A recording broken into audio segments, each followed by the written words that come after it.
We shall move to questions without notice. Are there any questions? And I give the call to the Honourable, the Leader of the Opposition. Thank you, Mr Speaker. My question is to the Prime Minister. The Liberal Party I lead will always champion policies to help more Australians into a home of their own. But under Labor, the home ownership dream has never been further out of reach. The Prime Minister promised to deliver 1.2 million homes, but he has let down young Australians by delivering just 17. With leaked Treasury advice confirming this is a broken promise, will the Prime Minister abandon his failing policies and work constructively with the Coalition to address Labor's housing crisis? The Minister for Housing. It is the first question of this term. Trust me, do not interject before a minister, including the Prime Minister, has begun their answer. The Prime Minister has the call. Thanks very much, Mr Speaker. Well, there is a housing minister for the LNP from Queensland called Sam O'Connor. This is what he had to say. A major milestone has been reached with construction underway on one of the Gold Coast's largest social and affordable housing projects.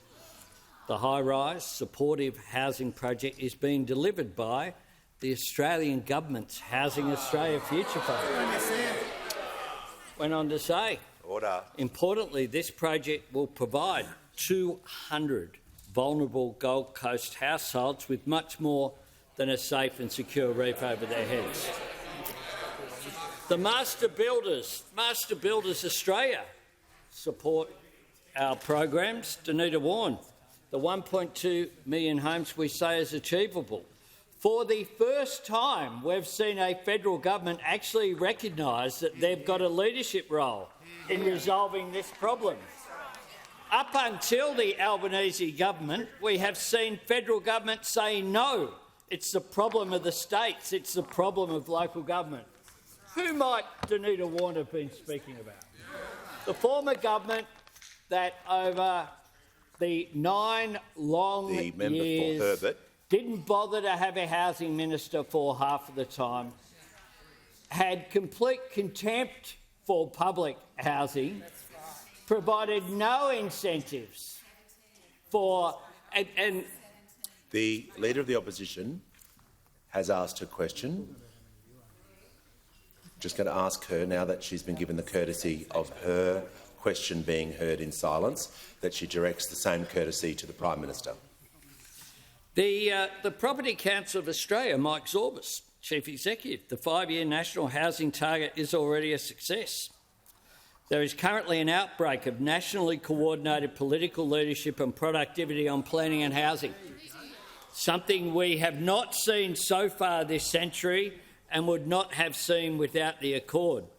I mean, all these people, the Housing Industry Association as well, went on to say we're seeing the right conversations taking place and funding announcements made. Member for Page. Mr Speaker, when you inherit a decade of neglect, you put in place the investments, you put in place the construction, you put in place the refurbishments, delivering 55,000 social and affordable homes, our $43 billion Homes for Australia plan, 100,000 homes for sale only to first home buyers, 5% deposit for all first home buyers. The Help to Buy shared equity scheme, remember that, was only passed last December because the No-alition held it up for 3 years.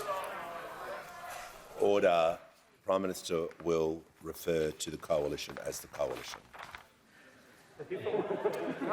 Oh, collective term. Order.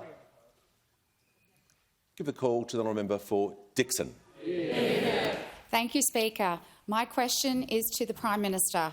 How is the Albanese Labor government delivering real and lasting cost of living relief, particularly for young Australians, students and apprentices? Give the call to the Prime Minister. I thank the member for Dixon for her questioning. Can I congratulate her on what was an extraordinary first speech in this chamber last night. It was a privilege to be here, and I think that it will go down as one of the great speeches, a great beginning to what I'm sure will be a long career as the member for Dixon.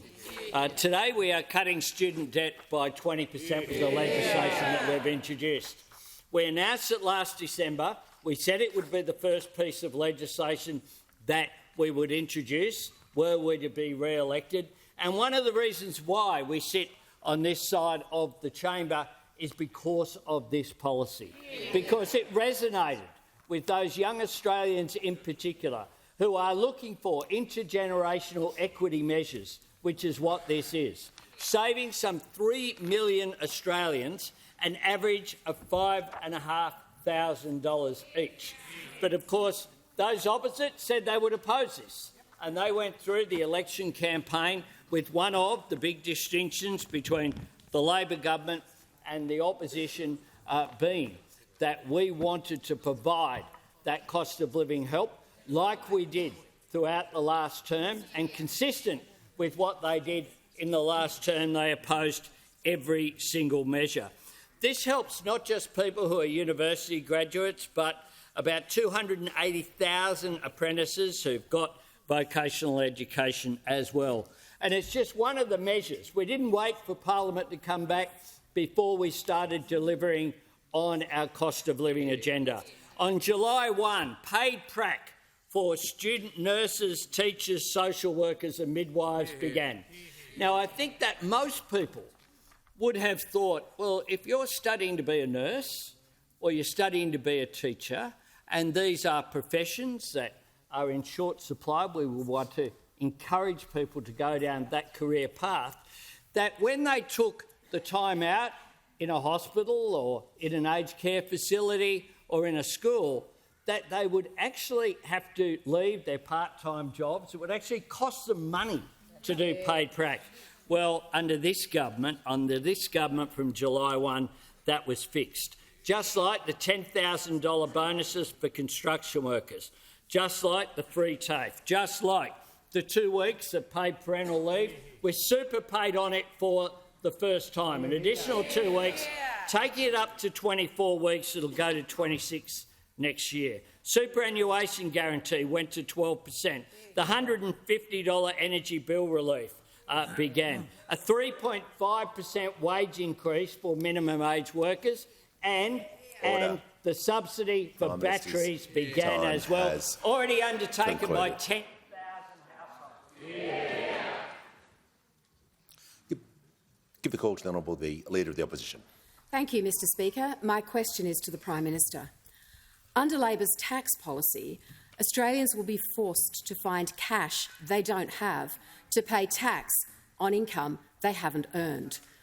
Prime Minister, it takes a lot to unite Paul Keating and John Howard, but both are totally against this unfair tax. Will the Prime Minister abandon his plans to work with the Greens and instead join me, the crossbench, Paul Keating and John Howard to reject this unfair tax? Give the call to the Prime Minister. Thanks very much. Well, tax was an issue at the last election. It was an issue on May the 3rd. And in the budget brought down by the Treasurer in March, we had not one tax cut, but 2 tax cuts. And we brought forward the legislation before this Parliament, and we passed it on the Wednesday, and then it went through the Senate as well later that day. So as a direct result of the actions that we have taken, we will see income tax cuts for all 14 million taxpayers, following up from the income tax cuts that we delivered last July for all 14 million taxpayers, delivered on July 1 next year, and then a further tax cut the year after, on July 1 the year after. Now, that is action that we took, and today, of course, Parliament has begun. We've had our first piece of legislation was to assist people by putting more dollars in their pockets with the 20% cut in student debt, delivering benefits on average of $5,500. But have we not been successful on May the 3rd, we know what the first piece of legislation was going to be. Because remarkably, those opposite went to an election saying that they would actually introduce legislation to increase income taxes, for every single Australian taxpayer by increasing that first marginal tax rate, not once but twice. Prime Minister will pause and the Leader of the Opposition will take her point of order. It's a point of order on relevance, Mr Speaker. The Prime Minister is not addressing the particular tax that he knows. I am asking about the superannuation tax. The tax that we referred to in the question is not being addressed by the Prime Minister. Order. I know where the Leader of the Opposition is coming from. She was talking about a policy topic about a tax. It wasn't mentioned specifically. The Prime Minister was asked about under the government's tax policy. So just remind the Leader of the Opposition you can't bring new material into the point of order. I understand her point of order. She's trying to get the Prime Minister to talk about a specific topic, but the name of the tax would be helpful for future questions. And I'll just make sure that we deal with this issue of relevance, and I just remind all members on page 567 of practice about direct relevance. We're not getting into bad habits early, but I'm generally making sure ministers and the Prime Minister refer to the policy topic, and he'll need to refine his remarks regarding the tax policy he was asked about. I'm certainly talking about tax policy, and that was what I was asked about, and our tax policy is pretty clear. We want people to earn more, and we want more to keep more of what they earn. That's our policy of those opposite. Those opposite, the Liberal and National Party went to the election on May the 3rd calling for higher taxes and bigger deficits. That is what their platform was at the election. And no wonder that there's a vacancy down there, Mr Speaker, because those opposite were rejected because Australians do want to earn more and they want to keep more of what they earn, and that is what we will deliver.